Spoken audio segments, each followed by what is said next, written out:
Buenas noches.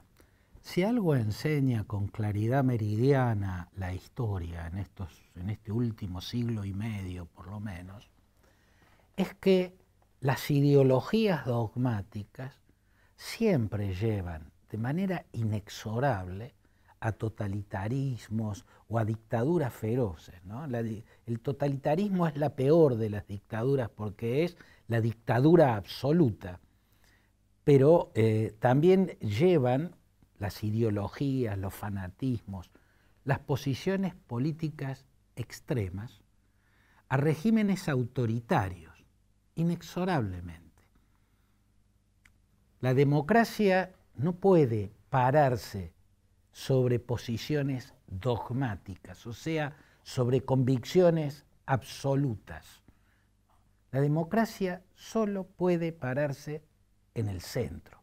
Por lo tanto, si algo nos ha enseñado la historia a quienes creemos que la democracia es el mejor de los sistemas, o por lo menos el menos peor, o como decía Winston Churchill, la democracia es el peor de los sistemas con excepción de todos los demás.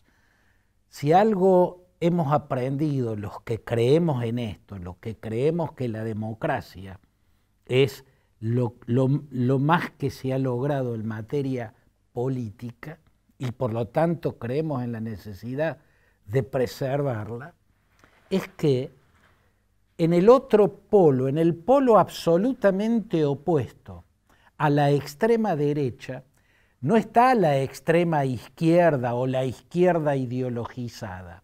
En el polo opuesto a la extrema derecha está el centro.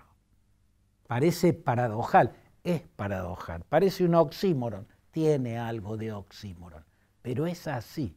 Del mismo modo que en el polo opuesto a la extrema izquierda no está la extrema derecha, está el centro.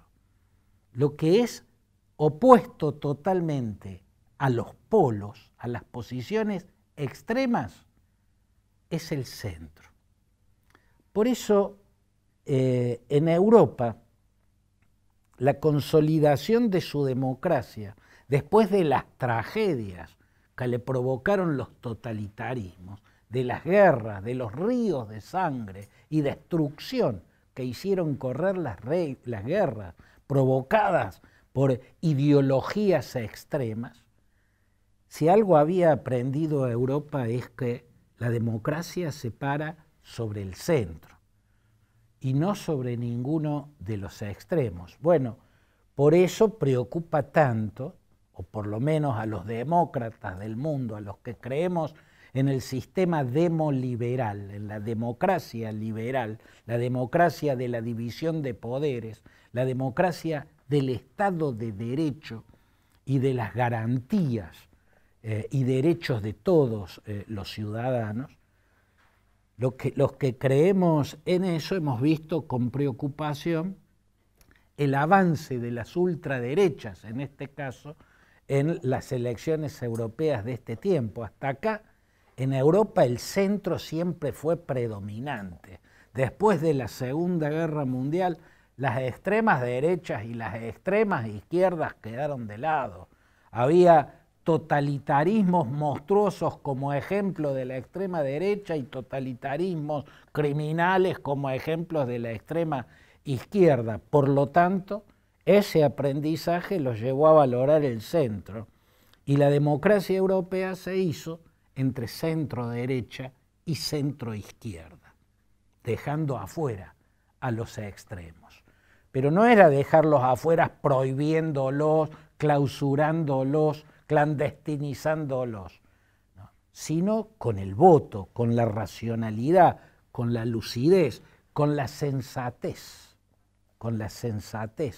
a la hora de plantear la política en una sociedad. Hubo ejemplos, ¿no?, de extraviarse un poco en estas metas. En el año 1981, en Francia, donde ahora ganó la extrema derecha y quedó como la fuerza política predominante, en 1981 fue la primera elección en la que el centro quedó de lado. El centro hasta ahí era la centroderecha, el conservadurismo moderado del gaullismo, ¿no? La posición política de Charles de Gaulle, el general Charles de Gaulle. Eso era la centroderecha. Charles de Gaulle en el conservadurismo, Valéry Giscard d'Estaing en un liberalismo también moderado, también de centro. Y ahí había estado parada, digamos, en términos generales, la política francesa. Pero en 1981, deseoso de llegar por primera vez a la presidencia y de llevar por primera vez al poder al Partido Socialista, en entonces líder del Partido Socialista francés, François Mitterrand, pactó con Georges Marchais. Georges Marchais era el líder del Partido Comunista francés. Ciertamente Georges Marchais había llevado al Partido Comunista francés hacia una posición distante del comunismo soviético. Lo había alejado del comunismo soviético y del comunismo maoísta. Georges Marchais, desde el Partido Socialista Comunista francés, fue un impulsor de lo que se dio en llamar el eurocomunismo. Y el eurocomunismo ya estaba a distancia del totalitarismo soviético, del totalitarismo chino, maoísta. No obstante, todavía no era la posición más deseable en lo que se refiere a la democracia liberal. Pero François Mitterrand ganó aquella elección del 81, se convirtió en presidente y al poco tiempo, diría, en la primera esquina se lo sacó de encima a los comunistas de Georges Marchais. Y luego hizo un gobierno de centro. Fue un gobierno de centro-izquierda el de François Mitterrand. En el 2002 hubo otra elección en Francia sumamente significativa. El presidente era un gaullista, un conservador del ideario de Charles de Gaulle, Jacques Chirac. Era el partido Rassemblement pour la République, ¿no? El partido de los conservadores gaullistas, o sea, de la centro derecha.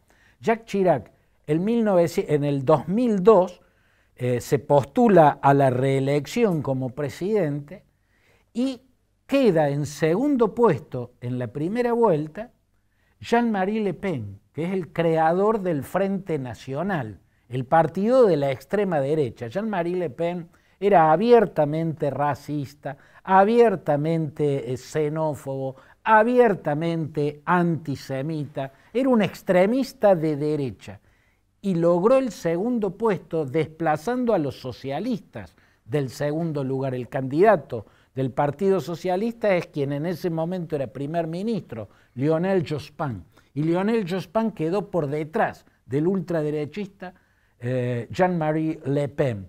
Había sacado el 16% de los votos, no era mucho, pero salió segundo y por ende entró al balotaje.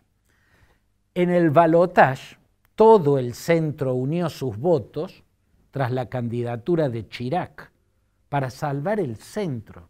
La centroizquierda del Partido Socialista y de los verdes ecologistas unió sus votos a la centroderecha, ¿no? La prioridad era evitar que la extrema derecha llegara al poder.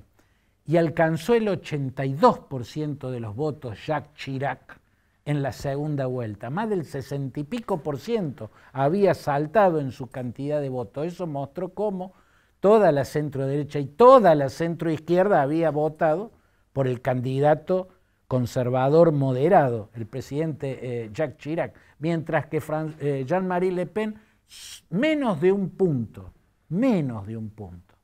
fue lo que aumentó desde la primera vuelta al balotaje.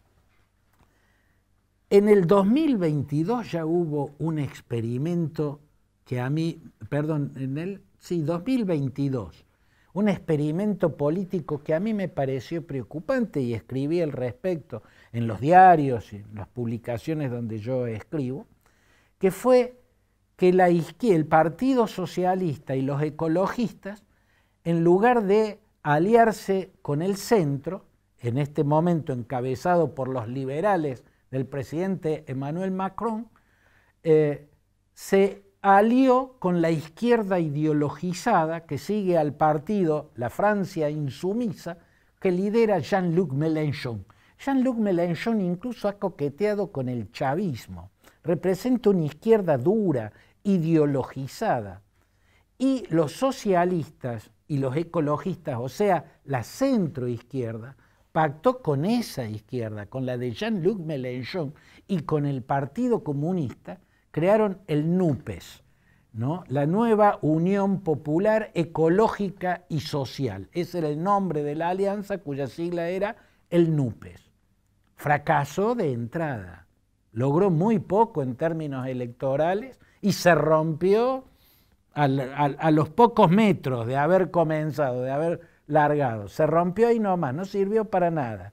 Y sin embargo ahora la centroizquierda del Partido Socialista y de los verdes franceses, en lugar de estar viendo de unirse a la centroderecha, del Rassemblement pour la République, o sea, de la centroderecha de lo que era el gaullismo, y con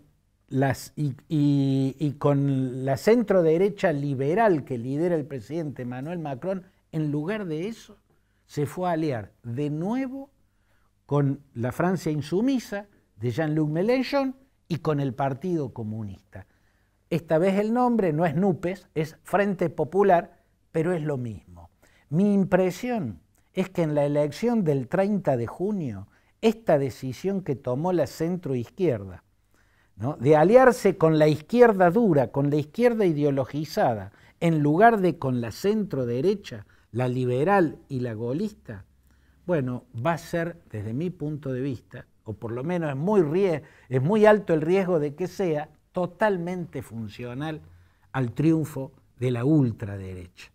La ultraderecha hoy liderada por Marine Le Pen, la hija de aquel energúmeno que exudaba racismo, antisemitismo y violencia política. Los liberaldemócratas del mundo ven con preocupación no el triunfo de la ultraderecha en Europa, porque no triunfó la ultraderecha. Vox se quedó plantado donde está prácticamente, no creció prácticamente nada en España. Hubo muchos lugares donde el centro, sobre todo fue la centroderecha, la que ganó y sigue siendo mayoritaria. Y conjuntamente con la centroizquierda pueden conservar el gobierno de la Unión Europea, ¿no?, y del Parlamento Europeo. Pero la ultraderecha avanzó, ganó en lugares claves como Bélgica, como Austria. El Alternative für Deutschland, que es la ultraderecha de raíz neonazi de Alemania, salió segunda. Pasó encima, sacó del segundo lugar a los socialdemócratas y a los liberales.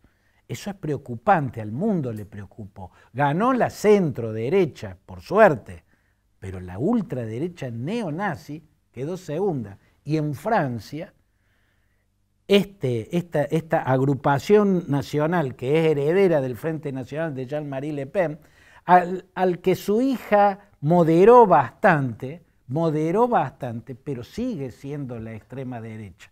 A la derecha de ella solo está Éric Zemmour, del Partido de la Resistencia, que esos ya son ultraderechistas delirantes, ¿no? Pero es la extrema derecha la que quedó en posición de ganar la elección y poner al próximo primer ministro francés. A mí me preocupa que al presidente de la Argentina, en lugar de preocuparle ese avance de un extremismo, nada menos que en Europa, le haya dado la satisfacción que expresó de manera tan exultante. ¿Estaré equivocado yo? ¿No tiene que preocuparnos que nuestro presidente exprese adhesiones exultantes a posiciones extremistas?